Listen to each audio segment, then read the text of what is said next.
जय मसीह की सभी को। आज का वचन देखेंगे हम लूका उसकी 15 अध्याय उसकी 11वीं आयत से।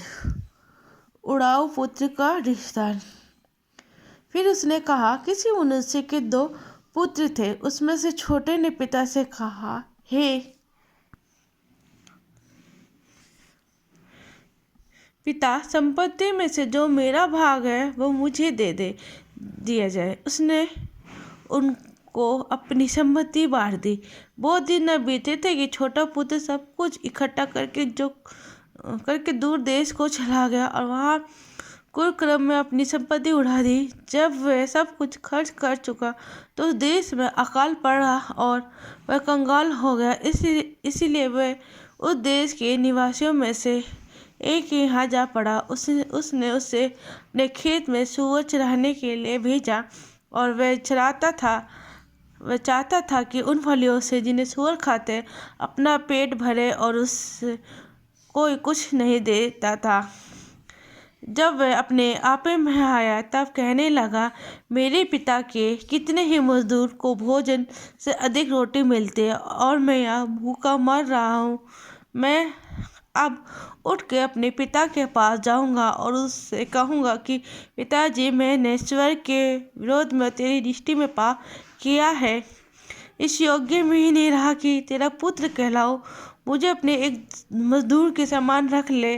तब वह उठकर अपने पिता के पास चला। वह अभी दूर ही पे था कि उसके पिता ने उसे देख कर तरस खाया, दौड़कर उसे गले लगाया और बहुत चूमा। पुत्र ने उससे कहा, पिताजी, मैंने स्वर्ग के विरोध में और तेरी दृष्टि में पाप किया है और अब इस योग्य नहीं रहा कि तेरा पुत्र कहलाऊं।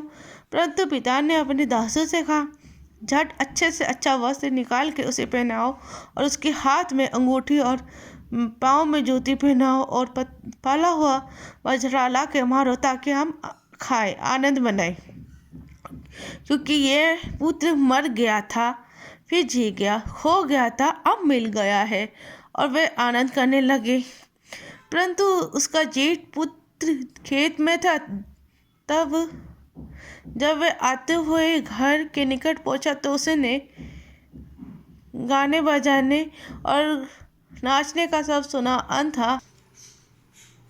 उसने एक दास को बुला के पूछा, ये क्या हो रहा है? उसने उससे कहा, तेरा भाई आया है और तेरे पिता ने पला हुआ बछड़ा कटवाया है, इसलिए कि उसे भले चंगा पाया है। ये सुनकर वह क्रोध से भर गया और भीतर जाना न चाहा। परंतु उसका पिता बाहर आकर उससे मनाने लगा। उसने पिता को उत्तर दिया, देख, मैं तेरे वश से तेरी सेवा कर रहा हूँ और कभी भी तेरी आज्ञा न टाली, तो भी तूने मुझे एक बकरी का बच्चा भी ना दिया कि मैं अपने मित्रों के साथ आनंद करूं।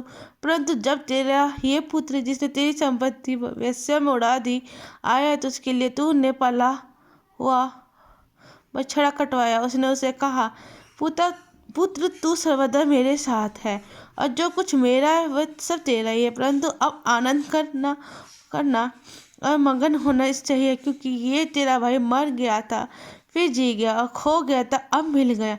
आमीन। प्लीज